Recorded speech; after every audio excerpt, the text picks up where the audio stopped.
really got to try on that left-hand side. What happened? Oh, but I've gone up and over and bloody head over biscuit. It wasn't enough stability there for myself, but no, I was busting for a bit of meat this game. It didn't seem to work out.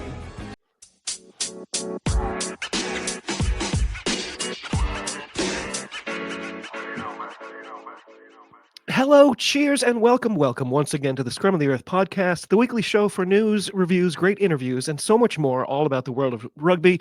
As always, I am David Lawrence. I'm an American rugby fan who follows the game wherever I can find it all over the globe. If you'd like to get in touch, I'd love to hear from you. I'm on Blue Sky @ofscrum. I'm on Instagram at the Scrum of the Earth podcast, and you can always drop an email to the scrumoftheearth@gmail.com. Well, as you've no doubt deduced by now, this is not your regular weekly episode.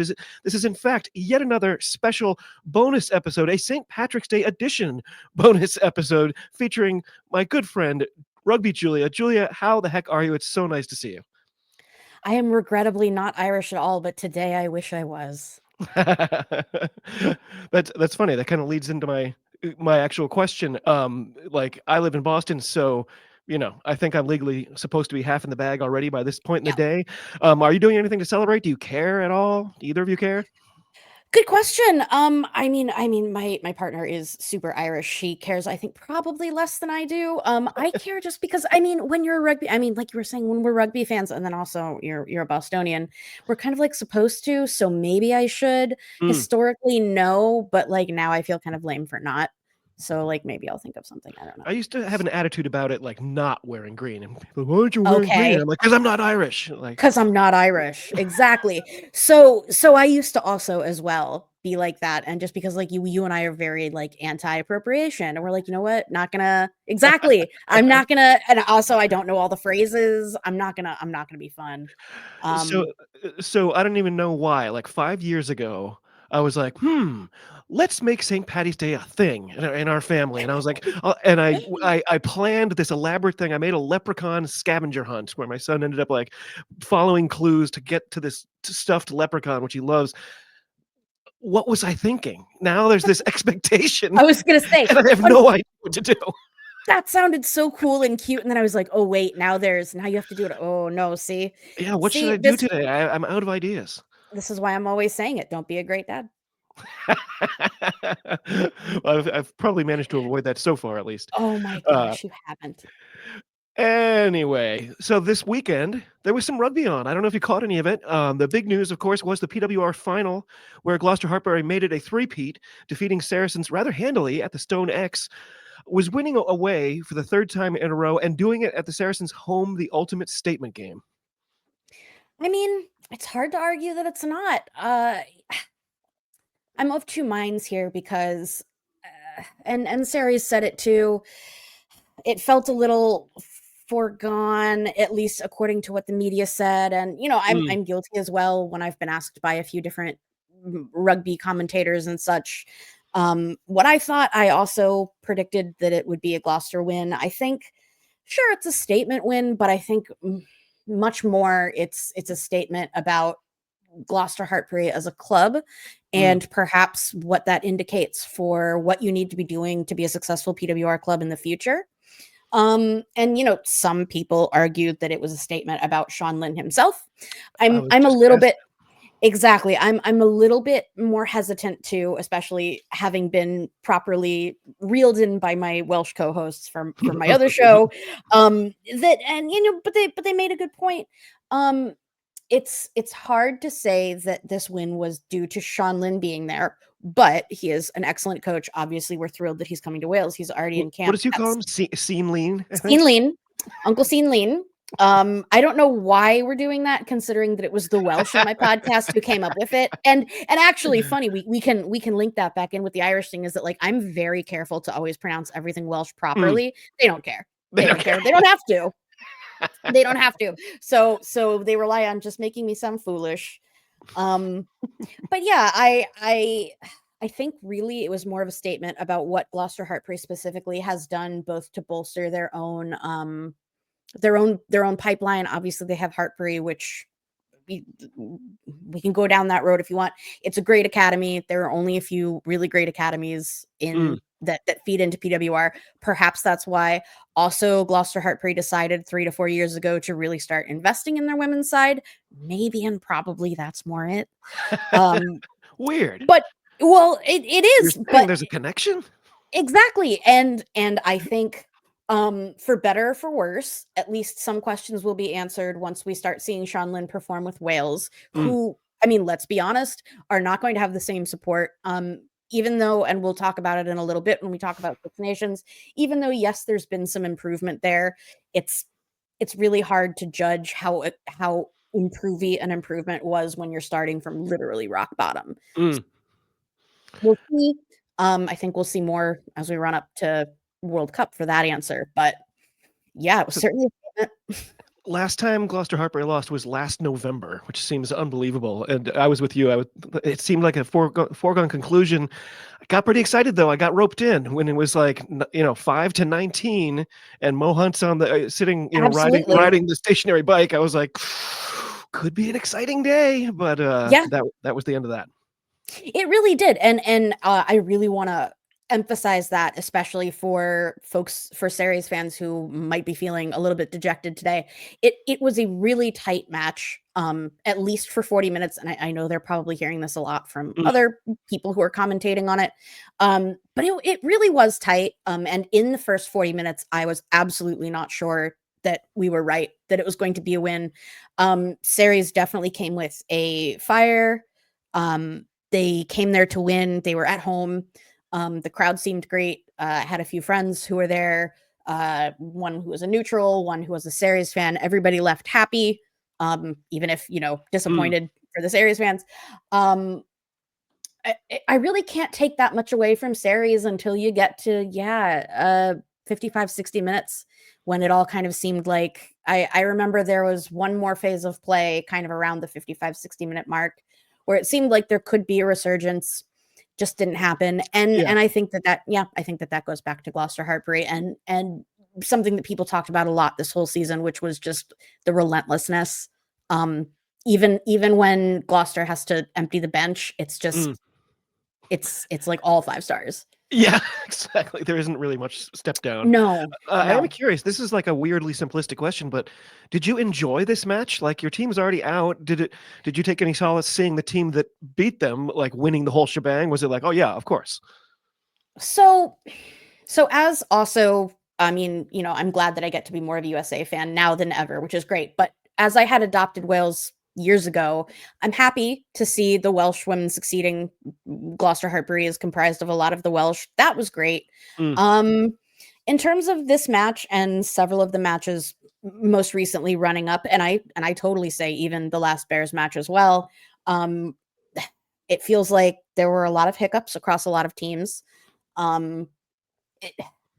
With how foregone it felt, and then we had that little hope of the 40 minutes, and then it seemed kind of foregone again by, we just talked about how late into the second. I don't want to sound like a downer. It was good rugby. I do believe that the 2 best teams in the PWR at the moment were playing. I believe that those are the 2 teams that should be there. That said, no, I'm not necessarily thrilled with it, and not to anyone's fault, but we say this about across all sorts of sports, men's and women's. It gets boring to see one team win all the time. I think about, you're a Boston fan, and you must know, especially when they get on really long runs. I think about the Red Sox mostly, of just like, there was one point pretty recently, enough so that I was paying attention, that like they just won all the time, and how it gets hard to keep it up all the time. And in other women's sports, there are teams that, I think about Chelsea or Barcelona for soccer. It's just like, don't you get bored? But they said no team had done a three-peat since, I think they said it was Richmond. Nothing it would have been, them, and they said, I think 2013 was that. Yeah, that was one of the absolute first iterations of this, of what would end up being the professional competition. That was several ago. That was even before it was Premier 15s. I don't remember what it was called before. But yeah, that was the last time. It was called it would have been ladies rugby. It was back when it was Richmond ladies, Bristol ladies. Oof. Yes. Hard. Hard to stomach. But yeah, that hadn't been done.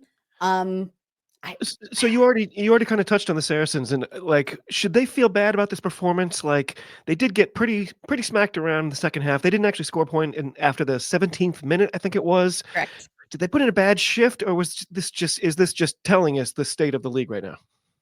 I mean, that's a really good question, and it was one that wasn't even sure if you were going to ask or not, but it's something that I've been tossing around in my head regardless because I understand the impulse to just kind of write it off, especially this being the third time, and it wasn't third time for Gloucester Hartbury, and it wasn't exactly close by the end. I'm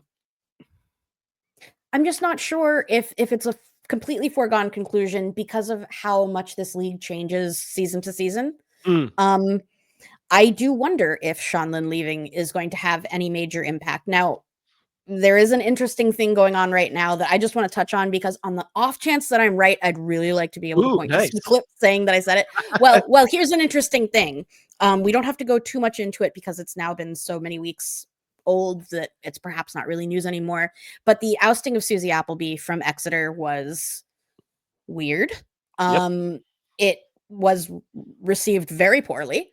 Nobody really understands why. It doesn't really matter. The interesting thing to me now is if you take a gander back just a few years ago at who was the head coach of Gloucester Hartbury before Sean Lynn, it was Susie Appleby. So she has not been named. I figured what was going to happen with Susie Appleby was, I thought there was an outside chance that she was going to be very, very, very outside chance that she was going to be named in the Welsh setup. Now that it's been completely shaken up, I thought that was very far outside. I thought there was an okay chance, especially with the way that Sales Sharks is really kind of, I know that it's because their owner came upon a whole bunch of money and said, I'm going to dump all of this into the women's program. That's awesome. That's why they're picking up all of these internationals right now. I thought there was an outside chance that she could be the new head, especially as they were so happy with Rachel Taylor, despite, their record. They were still happy with Rachel Taylor and Katie Daly McLean and all that. Now they've announced the head coach. It's not Susie Appleby. I mean, there's no chance that she doesn't go somewhere. Right. I would also love it if there was an insane shock announcement that like she came to the back room at USA. It's not going to happen. I was just going to say it, especially I would really. man. Well, it would be fantastic. We are in the run up to an RWC, and also there is excitement, and we're going to talk about this as well. There is excitement buzzing for our women's elite rugby. As well, there should be. There's a very good chance that could go well. So I thought maybe there was a slight chance that it could be like, hey, if you're really pissed off at RFU, we have the guys for you. No, that's where I would go if I were pissed at my boss. Is fine, I'm leaving. That's what Joe Yap did. Fine, if you can't find somewhere for me to fit, Australia wants me. I wonder if Susie Appleby comes into Gloucester Hartbury, I can't imagine that there will be any morale lost. In which case they could just run away with it again. But otherwise, across the league, we are seeing a lot of movement of players, a lot of movement of coaches, a lot of new talent in coaching, in S&C, in medical. A lot of new faces are coming out that I think could strengthen other teams. Sale is now dumping in an insane amount of money. And if there's one thing we know from Gloucester Hartbury's success is that you just need to keep pumping money in. And if that's what Sale is doing, there's every reason to believe something could change there. There is unfortunately nice to see them like much better next year. That would be a pretty cool really, thing. really would. It really would. And unfortunately, at the same time, we are seeing a real-time literal opposite of what's happening at Tigers, where they are just hemorrhaging players, hemorrhaging talent. It doesn't really seem like the owner cares. This is of course just hearsay and what our mutual friends are saying across the various rugby media sphere is that like perhaps Tigers kind of set up a women's team because it's what you do when you're a big club. Perhaps they don't care. And unfortunately, that kind of player loss, and I expect that we're going to hear a lot more over the summer, that indicates something. But I say all of that just to say there's going to be a lot of movement, a lot of change. Rugby World Cup years always mean that how it looks after the World Cup is the most different as it can be between seasons. Yeah, I would really love it if it's not that just from here on out, it's Gloucester, Hartpury, and everyone else. So, who are some Saracens players who stood out for you? Obviously, some people still had good games. Like the parts that they Absolutely. played well, they played very well. So, who kind of jumped off the screen for you? I mean, we've got her right there. It's Just Breach for sure. I mean, had another Stormer. We How can saw you that. not love somebody scoring tries whose name is Breach? It's Oh, like you were yeah, literally born to do this. breaching the line. Absolutely. I completely agree. I never even thought of that, but thank you. And yes, that's great. See, you're always good for like, oh, by the way, there's a really good word joke there. Always go to David for that. Always go to David for that. You're absolutely right. Yes. Also, I mean, she's just her comeback has been, the stuff of for us like ESPN's 30 for 30. Like that's Jess Breach is triumphant comeback. And she definitely did if everyone else didn't. Gabby Senf had a pretty powerful game for somebody who is usually kind of an in the mix workhorse that you don't necessarily hear the name for a lot, but gets a lot of work done. Mm. And then also like it's very rare that Zoe Harrison has a bad game. I'd say she was kind of maybe she could have fired a little bit more, but I think as much as she could, control the game, she was, Yeah. which it really felt like. By the second half of the second half, all you could really do was control it. You couldn't And really stop it. tackles were falling off by that point, and yeah, Yeah, I'm with exactly. you. It's not fun watching a blowout, and when you can see Yeah. it on the faces of the players too, as it's happening, where you can see that the hope is gone. Like it's a tough watch. It was, and it not even just having to read their body language. We knew, and Saracens unfortunately has this tell. And it's just because they have these two players, but once you have Marley Packer and Poppy Cleel starting to collect cards and collect pens, they're pissed, they're tired. Those are two people who kind of make the pace on the team anyway. That's a great Um, point. yeah, I mean, they are firebrands, it's true. But that's kind of the draw to both of them. Mm. Unfortunately, when you lose both of them, when they are both really down and they are both emotional players, it feels like everybody kind of loses momentum, and it really felt that way by the end. So we talked about a few Saracens, but obviously, who stood out for you for Gloucester? Who were some of your? In fact, who was your MVP of the final? And maybe it might not be the same person. Who was your MVP of the year for Gloucester Hartbury? So you're right.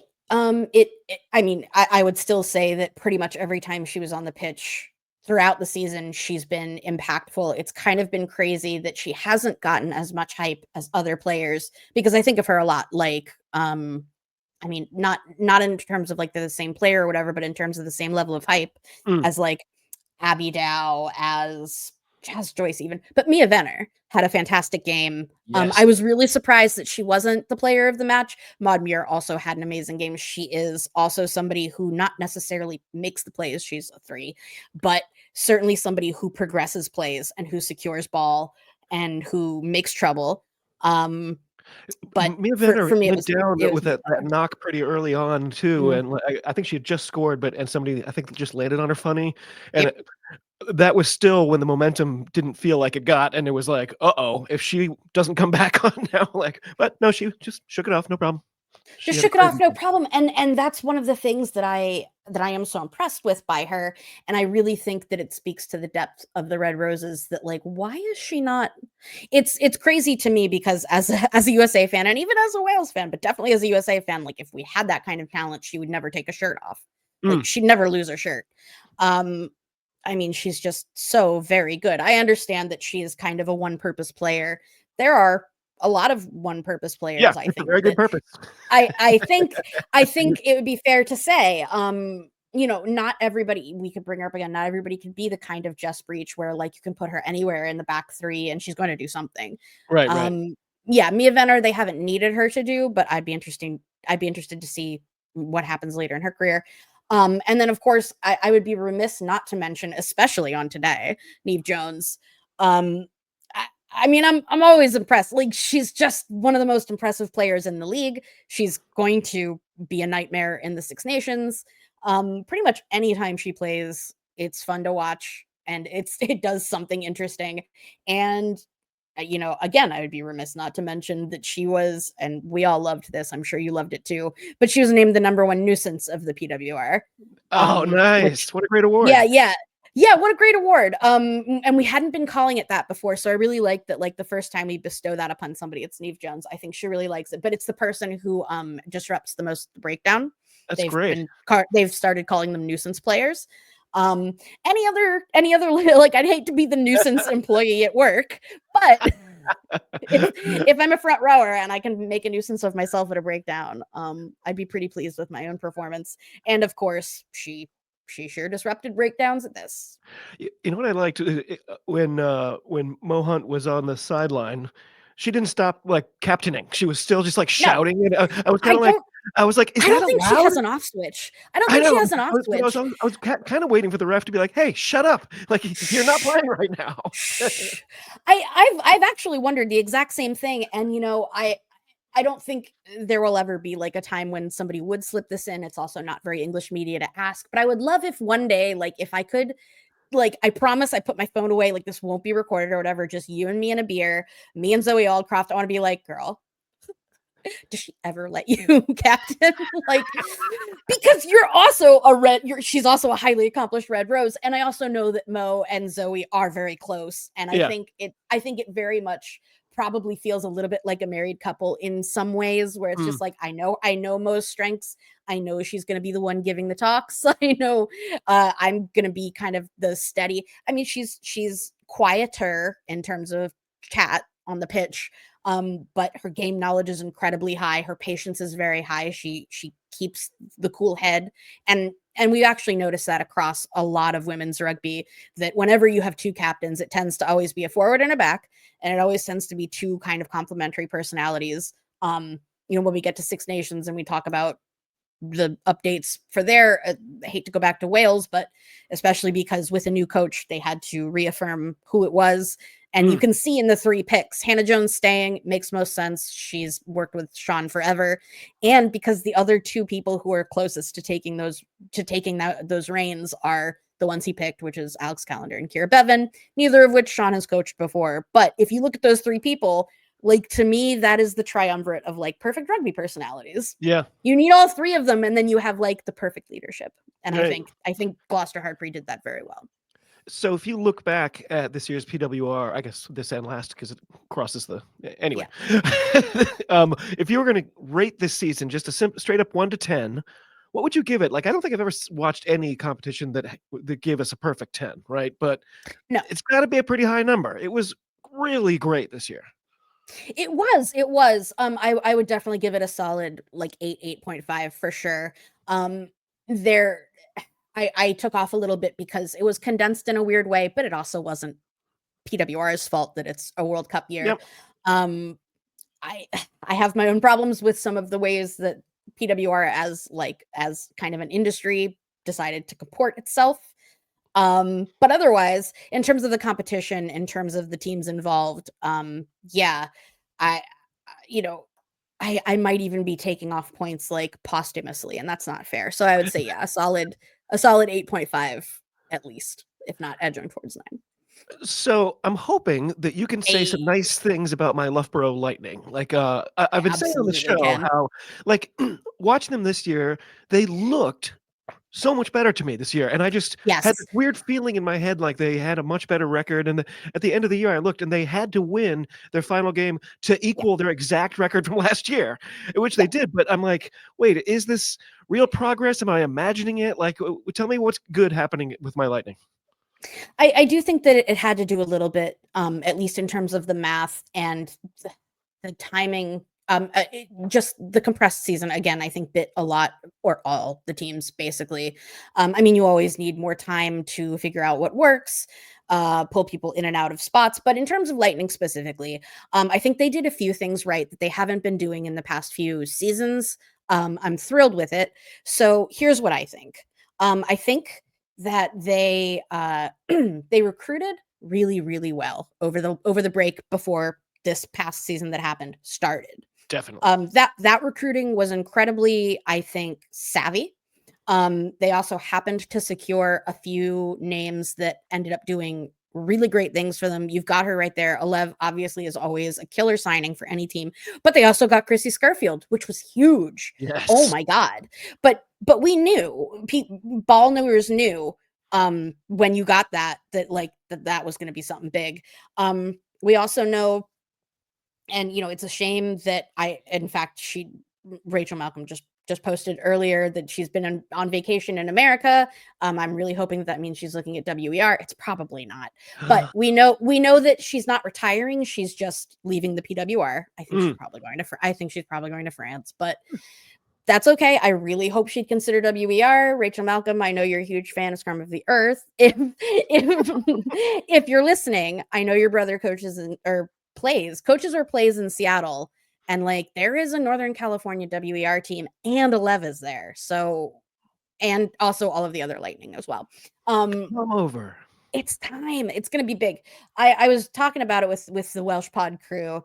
I sincerely believe that if WER has a first season akin to PWHL's first season, I genuinely think that we will start attracting at least Canadian talent, possibly by next season. That's a big guess. If I were to be safer and saner, I would say maybe 2 or 3 seasons. But I like where it falls on the calendar in turn. You Yep. could play in the PWR and then You come can play do in both. the WER. You could and that is why. Major League Rugby has that connection with the NPC, and it's become a really nice sort of back and forth. It has. I think that could be a real plus for the WER too. I think there's a lot there, and America's situation on the globe is not great for a lot of things, but it is really great for sport, because if you have major teams on both coasts, you're pulling from so many pools of talent. Because obviously, I doubt somebody from New Zealand would want to play in New York City, but I bet you could convince them to play in San Diego. Yeah, exactly. Everyone wants to go to the LA team and the San Diego team. Damn it. Exactly. Well, and when we get to WER, we can discuss that, which is, when we get to WER, we can talk about that because that's actually interesting. But to answer your question about Loughborough, I think they did a lot of kind of team maintenance things right. We talked about the recruiting, the coaching. There was actually a bit of a kerfuffle in the beginning of the season, and I know that there was some concern about who might stay and who might go. Some have left, which is true. They did secure the head coach, which I think in longer term than just will you stay the season, please. Well, no, but I do think that gives players, especially more junior players, a little bit of confidence. Because you got to worry about something like that, especially when you're early in your career. You have to worry about what the next few years are going to look like. You don't want to be worrying about renewing your contract every year. You don't want to be worried about needing to move, because these are all things that we don't think about. But every time you move clubs, some people don't, and it changes the path of your life completely. But ideally, you move. It's a whole big thing. It's we think of, especially us as Americans, we think of England and it's so small, but not to them. No. But I think Loughborough made it a more attractive place to play, which is great because they do have that academy, and they do have opportunities for you to be a combination employee and player. Some coaches or some clubs, it's less pleasant to do so. Loughborough isn't one of them. There were a lot of things that I think Loughborough had and capitalized on finally, and I think that's what gave them the season that they had. I think that also means if they stay on that trajectory and if they keep making smart moves, with recruiting and with coaching, they'll be okay, even if Alev doesn't come back, even if Rachel Malcolm is gone. More can happen. I think the building, the pieces are there. Fun to watch this year. There was just something really special about them. They just it was really fun all year.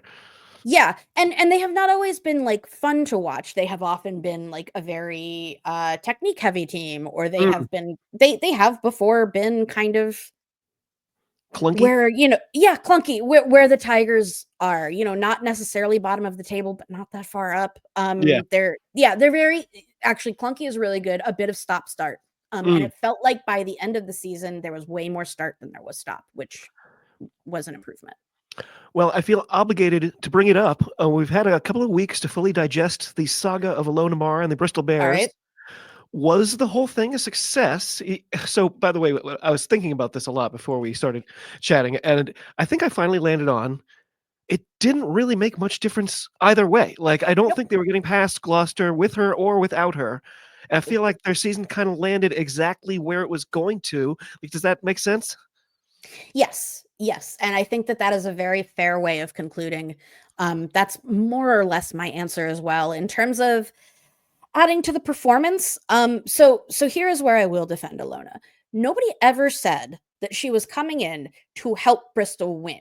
Mm, That was not what was said, and she has also said that many times in response to this sort of question. Um, she does acknowledge that a lot of why she was brought in was to bring butts and seats. That was incredibly successful, at least in small, in short periods. Absolutely true. Um, I I hesitate here because of for what she was paid and for how much other people had to put their careers on hold, especially the younger wingers at mm, Bears, which is really painful, especially Millie David and Renika Bonner had to kind of step aside for this. yep.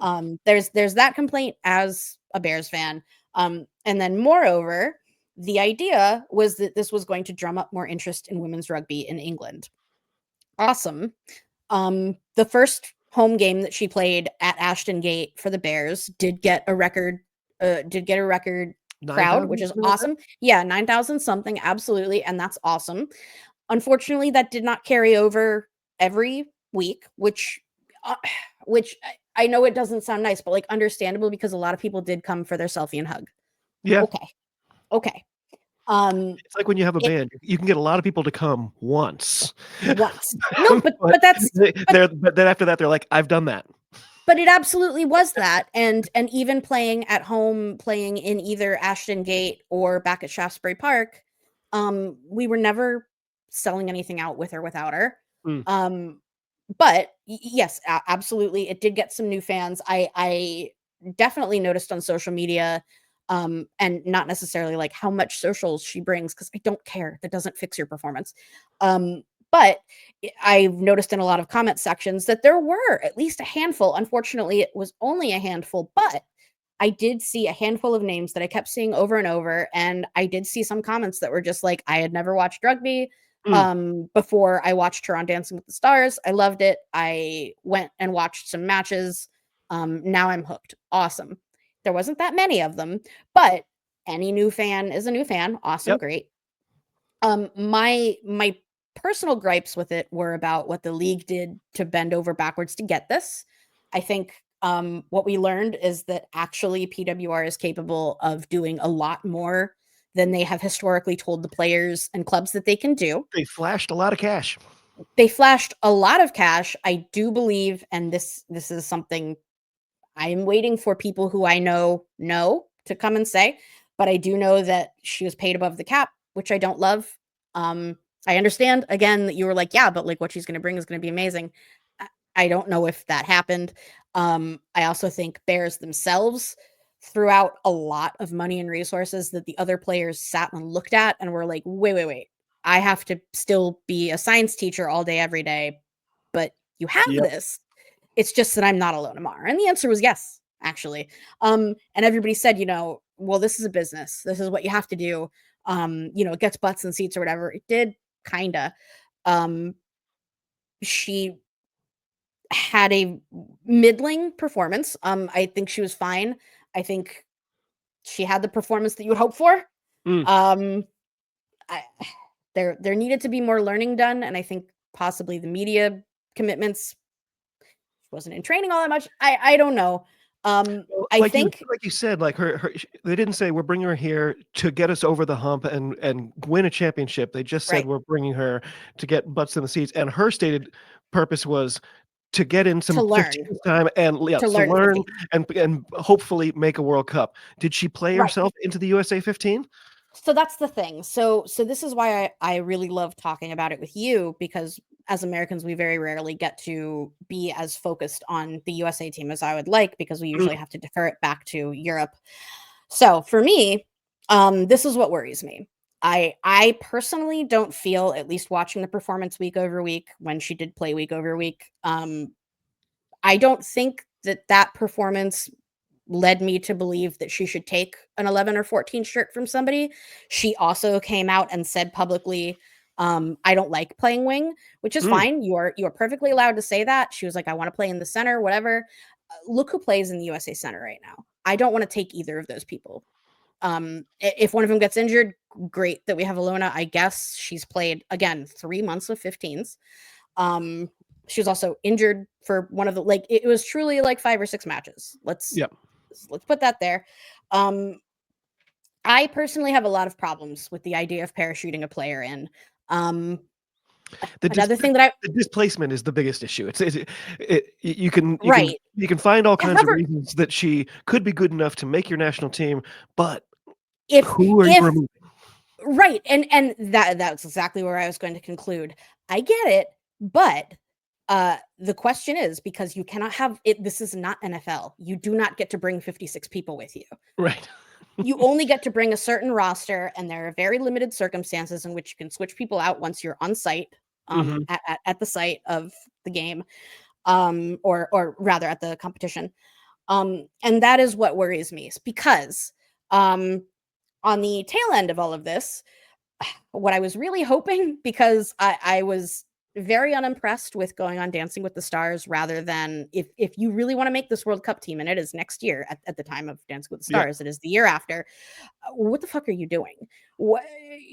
First of all, let's put Dance with the Stars in context. Usually that's something that athletes go on at the end of their career. But it really is. Sure, it's usually something, but think about it. If you want to be a World Cup athlete, what if she had gotten injured at Dancing with the Stars? Yeah. You would have really hosed yourself.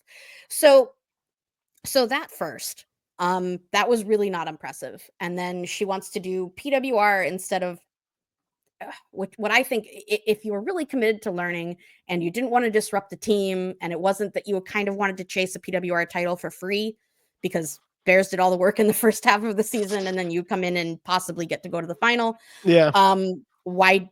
If you really just want to get 15 skills, and if you are really committed to growing rugby, which I know she's not, I know that that's what we say, but no, it's not. None of this is about growing rugby. She doesn't go and coach youth. She doesn't give talks. She doesn't do shit for free. Everybody else does that. Skaz does that. She decided to go to PWR. Okay. What I would think, because I'm looking at everybody else that I know I'm going to expect on that team sheet, everybody else is back playing right now. Everybody has gone back to WER, or they've gone to Super W. Even a few have gone to Opiki. I didn't know. I found out a few weeks ago that some of them are playing Opiki. But everybody is doing something. Alona is still in Bristol at parties. I saw a post like yesterday. Alev and Catherine Treader and Hallie Taufo, just lightning alone, are all back in Northern California now, preparing for WER. Everybody is. If you cared, and also if you really care about ingratiating yourself to a team that like doesn't really know you, because none of them have ever played with you, and also you decided to go to a PWR team with no other Americans. If I were in this position, and even if I were like a superstar or whatever, and I had a bunch of money, like, keep playing 15s. You didn't play much. Why is she? No, but why are you partying in Bristol? Even your other Bristol Bear teammates are now either back in Wales or back with the Red Roses, or playing with their. The way that it works there is that you can go back and play with, in limited circumstances, with your university team, or with your local community team. Why aren't you playing 15s? She hasn't signed with the WER team, which means that we don't know what she's going to be doing for the run up to Pacific 4. But if she's not back with the 7s, which is where everybody who didn't do everything that I've listed has gone back to 7s. Right. If they're not with the WER, if they're not playing abroad, they are on the 7s. Yeah. What are you doing? When are you going to brush up on this? You want to be a center. You've never played it at 15s. This is the position that you want. I resent the rugby media for going to Sione Fukafuka and already asking him not whether she'll make it, but when she makes it, where will you play her? Which I didn't appreciate, because you put him in a corner. because he would have had to say, well, okay, I don't know if she's going to be on the team yet, but that's how Rugby Pass phrased it. Interesting. In their interview with him, I mean, that was the one that went viral of her saying that that's not her happy place. She wants to be in the center. And then they were like, well, where are you going to play her? You don't want to be a dick. She has, and we know she's got a lot of shooters, so you don't want to piss off. I mean, so that's my thing is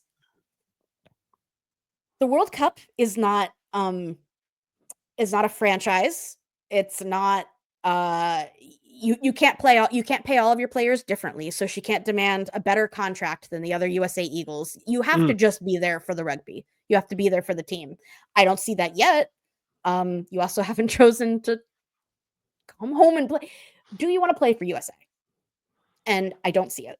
And it's frustrating because other than all of that, she's a good rugby player. Yeah. That's not the argument. And the physical gifts, you know, physical gifts are gifting. It's there. Nobody is saying that you can't do this. All I'm asking is please try to please do that. Well, please try to make it look like you care. I understand that that may sound reductive or whatever, but look like you care. And it's a bit frustrating. So I want to hit two more things before I let you go. One, the WER, we've been teasing it all night. It is nigh. In fact, the inaugural match will feature my Boston Banshees playing the New York something or other, that stupid team. That'll be on Saturday. What are your expectations as we head towards this new competition? I'm really excited. I touched on it a little bit before, but as we go, and what's the team to you? Is it? It's New York or Boston. Yeah. Okay. Yeah, I had to decide between them. I unfortunately, New York is 2.5 hours closer, and also have a friend on the Exiles. So I'm a little bit. I know it's gross. I can't wait for it to expand. Literally anywhere, please. Because I don't ever want to root for a New York team, but at the moment, I guess technically I'm in there.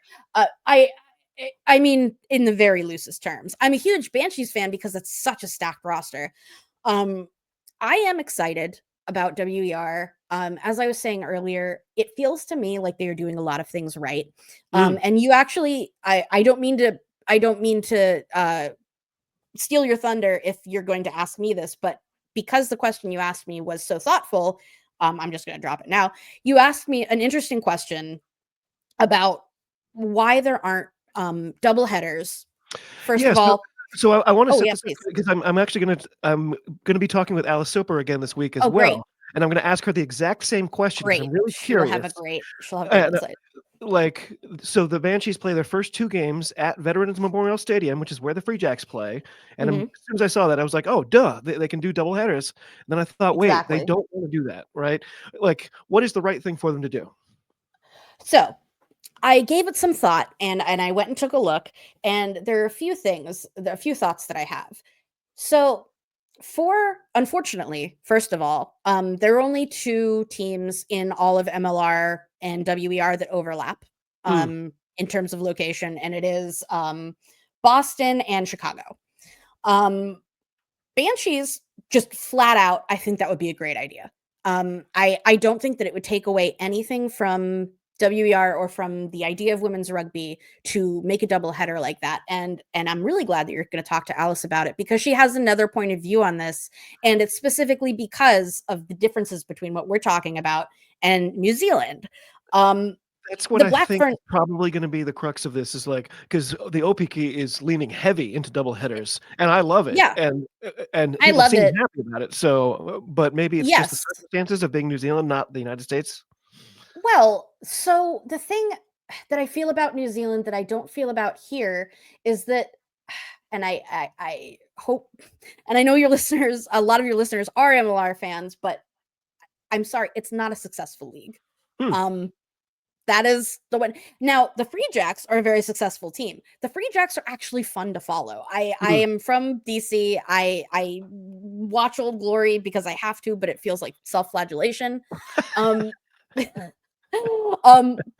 overall, I know, right? But overall, I feel like a big difference between the way MLR has come about and the way that WER has been designed and launched is WER feels very thoughtful. I think that they learned a lot of lessons from MLR. MLR has felt a lot of the time like you're building the airplane while you're flying it. In terms of the broadcasting, I know a lot of people have problems with the broadcasting, which feels like it should be something that's ironed out. There have been a lot of folding teams for how young it is. I feel, and this is just my own opinion, again, this is not my lane, and I realize that I only know a little bit, but I know enough because I know rugby. It has felt many times that MLR has chased the F1 cricket model of franchising without necessarily considering where rugby lives or where it could succeed the best. I think about Anthem specifically, just because that's the newest one. And I think I'm not alone when I say a lot of people ask, like, why? What? Why? Especially when you have Savannah and Georgia, or Savannah and Atlanta, like, right? If you really need more, okay. But all of that is to say, there actually isn't a lot of opportunity for double headers. I think Chicago Hounds and Chicago Tempest, if they wanted, great. Hounds doesn't have a huge fan base like Free Jacks does, but also no other MLR teams that I know of do that are as reliable as Free Jacks fans. I think probably San Diego. No, you're right, Legion. Absolutely, you're absolutely right. And thank you. Actually, I'm glad you said that, because I do think that it's highly, highly, highly likely that San Diego is one of the first expansion for WER. It would make so much sense. But that speaks to putting your teams where the rugby fans are. They are in San Diego, absolutely. They are also absolutely in Northern California. The places that they picked are all, the WER picked are all women's rugby hotbeds already. The fans won't necessarily be built in. I think about some of these locations, especially Boston has leaned heavily into it. New York has leaned heavily into it, that these are places that are hubs of women's sports in general. There is a lot of crossover on women's sports fans. Have you noticed this thing with rugby fans where, like, if somebody is an actual, like, rugby person who's played, spent their whole life doing it, they go to their club games and they don't necessarily go to professional games. They sort of turn their noses up a little bit at it. Like, oh, yeah, that's an artificial, like, invention. I go to my club, I support my club. And, like, I wonder if a lot of the women that we are hoping to put in the seats for these games are thinking that, like, like, I could go see her this weekend, but I watch her at Beantown, like. Exactly. Well, and I do think that there is a little bit of, part of it being characteristic of women's rugby in general, because there are historically so few resources. You kind of go into it knowing that, like, unless somebody has come and Michelle Kanged it and, like, just dumped a bunch of money, it's probably not going to be astounding. And I don't have the built-in loyalty to this team. I definitely do for my club. If I'm going to go and buy a beer and a hot dog, I want that money to go to my club. Absolutely. We are also in America in a cost of living crisis. You got to decide where you spend your money, where you spend your time. Everything costs money to do. I do think that could end up possibly biting WER in the butt, just that because of the way it works and because rugby is not a dominant sport in America, there aren't as many places to play. I think, again, I harken back to PWHL because, and I will tell especially listeners who don't know that much about how WER came to be, a lot of WER was modeled off of this very successful professional women's hockey league, PWHL launch, which was not this year, but last year was the first season. They're in the second season now. And it was wildly successful. And it was wildly successful because they did a few things very right, which was the branding, keeping it small, and managing expectations.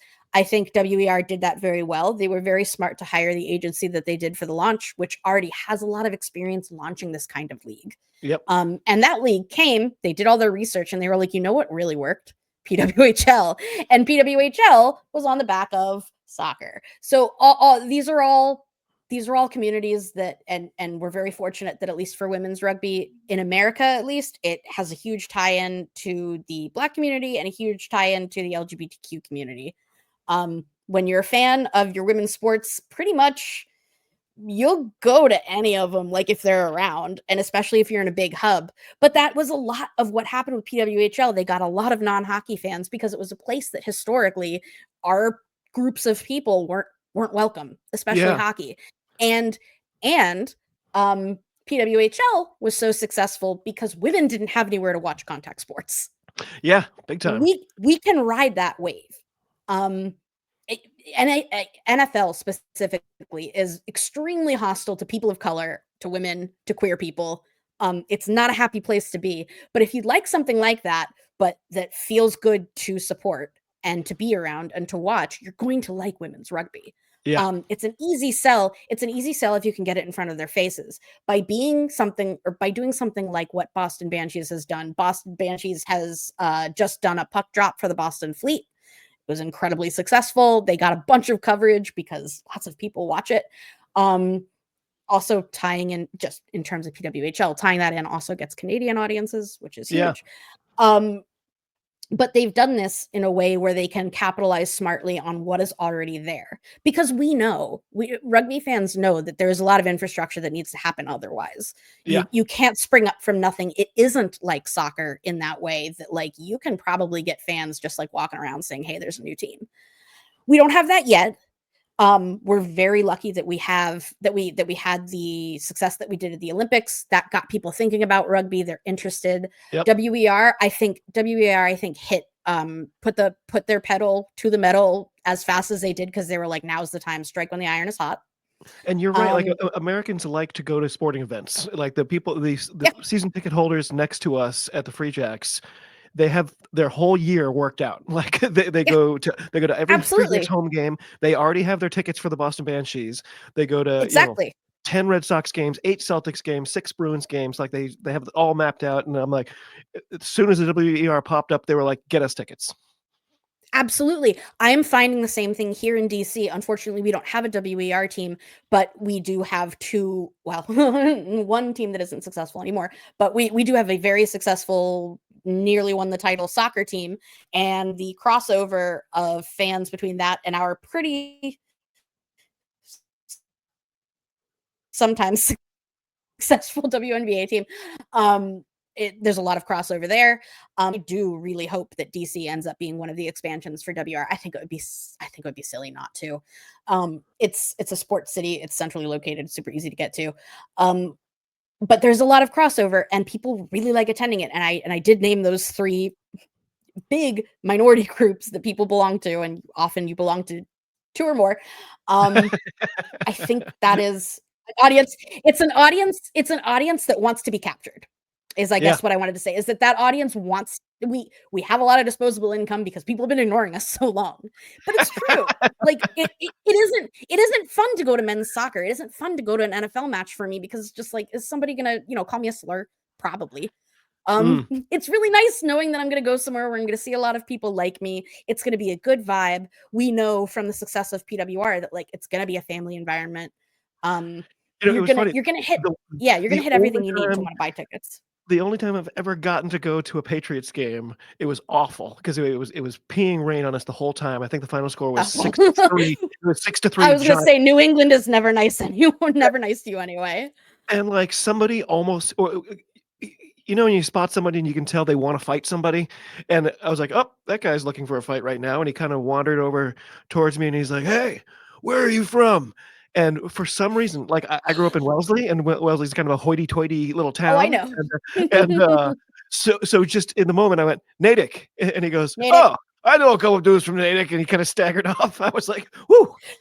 See, that's so good. And so I know enough about Boston and have had many, many Bostonian friends, but I only know enough. And I'm talking like, so I'd have been like, South? And they'd be like, you from Southie? Be like, no, oh shit, I shouldn't have said that. Oh no, now they're gonna ask me questions. I just thought I was being cool. And being cool and Irish. Okay. It's incredible that it's managed to sneak up on me. I honestly don't even know how that happened, but the Six Nations, because it was literally 5 days apart. I know, it's great. Like they're going to be sore that first round, but so what? What's your level of excitement really as we head towards the weekend? What are you most looking forward to, and most importantly, what are you looking to see from Wales? Well, actually, I mean, it really is worth mentioning, especially regarding Wales specifically. I am not sure, honestly, because of course there's there's a lot of excitement. I'm one of them, very excited about having Sean in. I'm really curious if we also got other people in the back office, or is like the back office empty? It doesn't matter.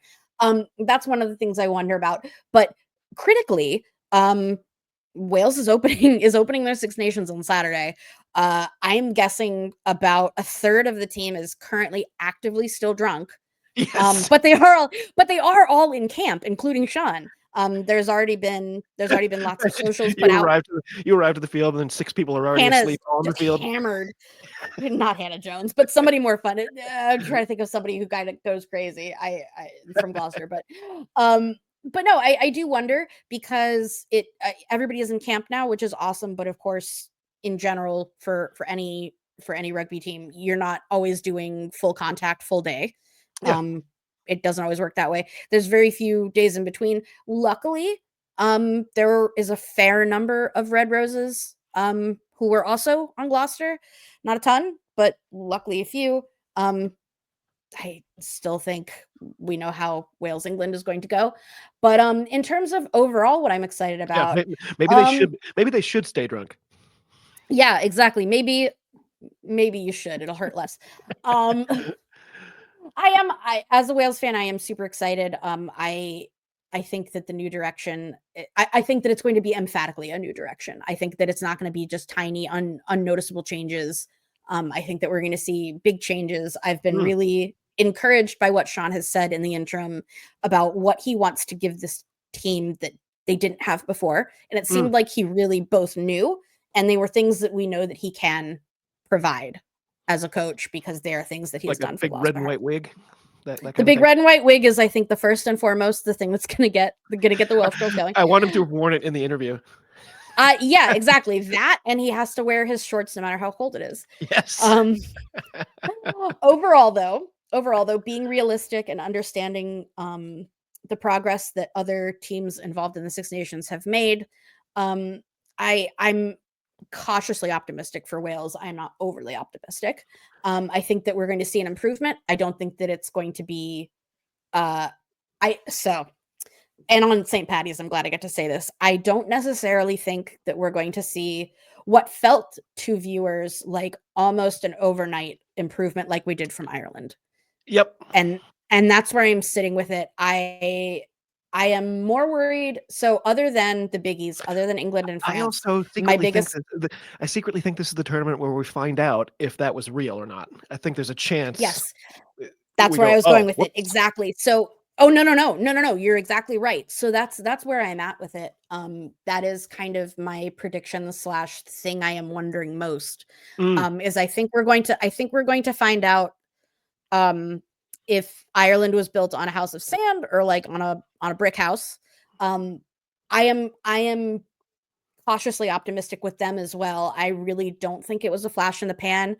I think I'm still stoked they beat the Black Ferns. The Black Ferns was not the team that I think they're going to bring to the World Cup, but still, they beat them, and that's a huge deal. I think it's going to give them a lot of wind in their sails. My biggest concern, as it was last year as well, and I was right, everybody was right when they predicted this, is Scotland is on a very solid upward trajectory. Theirs is very obvious. The investment that SRU has put into the team, the confidence that there is in Brian Easton, the coach. I think that there is just a lot of strong continuity there. I think they're still going to have Rachel Malcolm through this and through the World Cup, which really I do believe. I don't think every captain is talismanic, as they sometimes call them. I do think Rachel Malcolm is. I think genuinely they play better when she's there. Yep. I think her being there makes everybody better. I think that hasn't gone away. I think confidence is up. I think individually, a lot of the Scottish girls have been really upping their game. I think there's more confidence. We've seen it across their performances at PWR, especially at Loughborough. Yeah. There is a lot of confidence among a lot of otherwise intimidating players already. I also think Scotland used Celtic Challenge well for their development. I do think Wales also did. Wales has other problems. But I think Scotland is on the right trajectory, has the right pieces. They know the recipe. I think it's all just going to come down to performing. I think they're going to perform well. I'm getting excited now. Unfortunately, this is totally working. Yeah.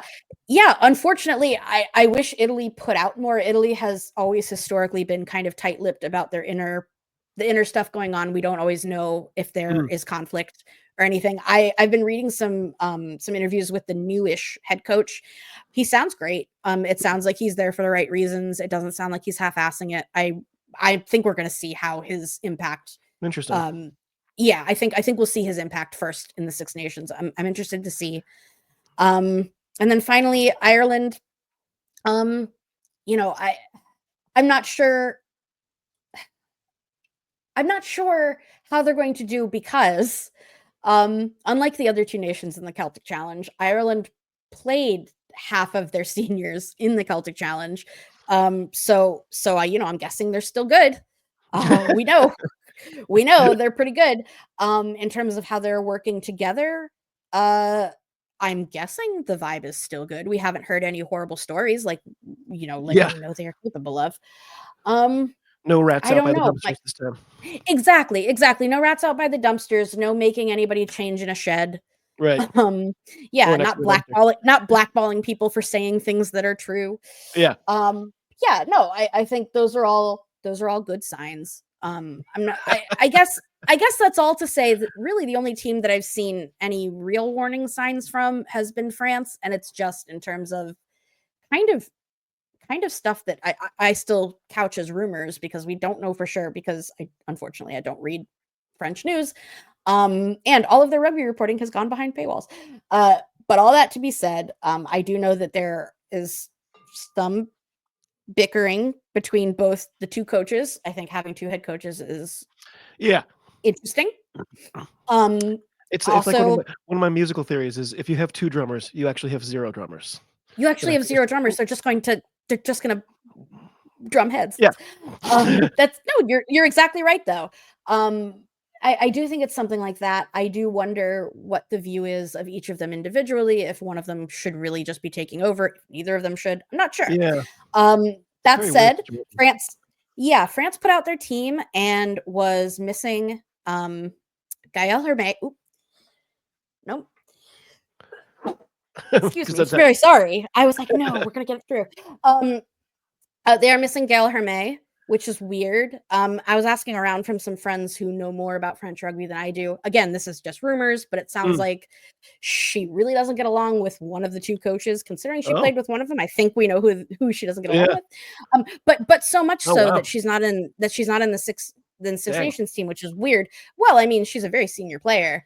Has routinely starred before. One of the two Menage sisters is injured. That sucks. There's just a few hiccups that could pose a problem. Honestly, though, with France, I do know they are also back in camp steadily, which is good.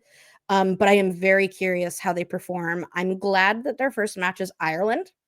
Ireland France is going to be really fun. Being in Ireland, I really hope Ireland pull it out. They deserve it.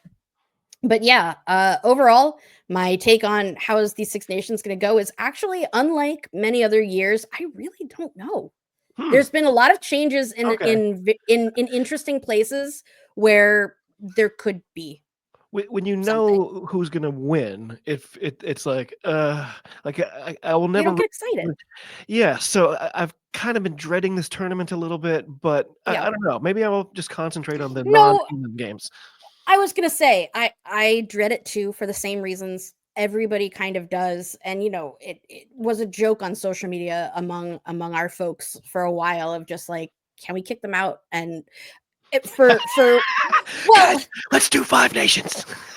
No, because remember, well, there is also a lot of clamoring about, it is true in both men's and women's Six Nations. They aren't the same nation, but for both competitions, there is a team that should be there that isn't. And it's obvious. For men, it's Georgia, and for women, it's Spain. Interesting.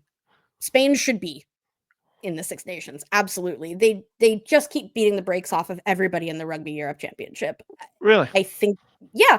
And when they've been asked, is that they're like, have you hit your ceiling? And it's like, well, it's an artificial ceiling, but it's there.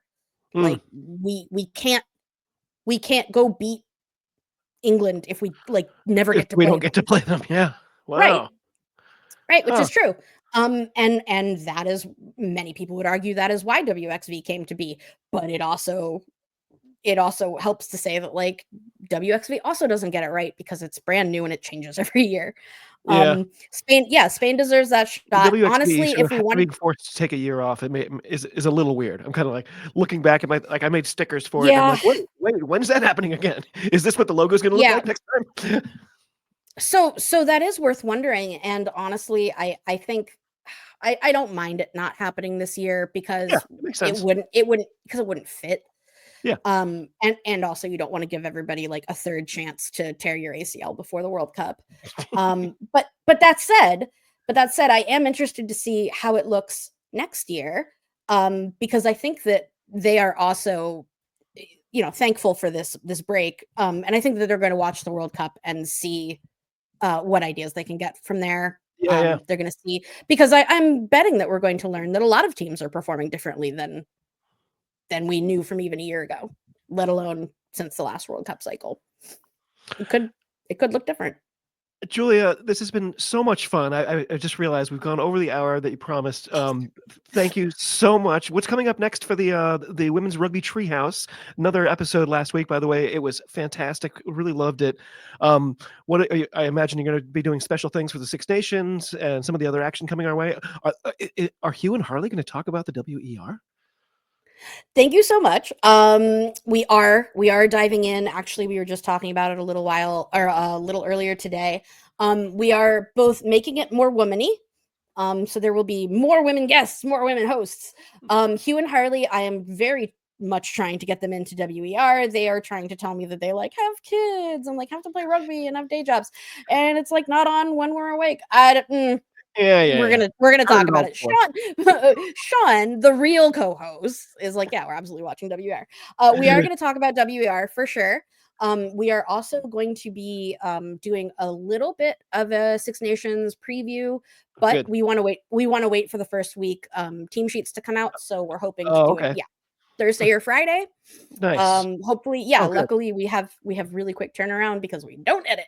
So what is your before I let you go, what's your prediction for the table? We all know who's going to be number one, but so my table as it stands right now is going to be England, France, Scotland, Ireland, Wales, Italy. That sounds about right. I want Scotland to be second, but I don't see it. Right. I do think that as it stands right now, I think if anybody has the best shot at beating France, it's for certain Scotland. Yeah, I would love that, and I don't think especially that it's completely impossible. Sometimes they give you the wonky game where we're like, what's wrong with them? What happened? Maybe Scotland will get that game. Absolutely, and the last time we saw France in international competition, they did look wobbly. So yeah, Scotland fans, take my word, or don't if I'm wrong.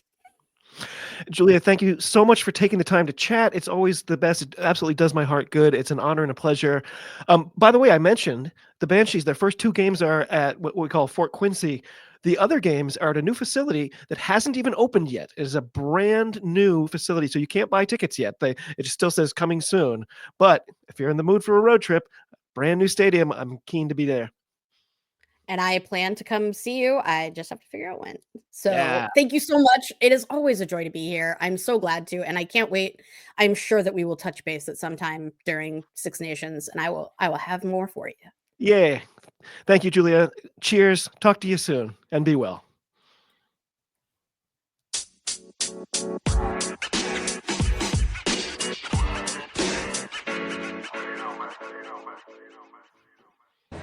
It gives me great pleasure to be here today. Oh, it does, Nate. I wish I could get up at 11:30 every morning after being out all night God knows where.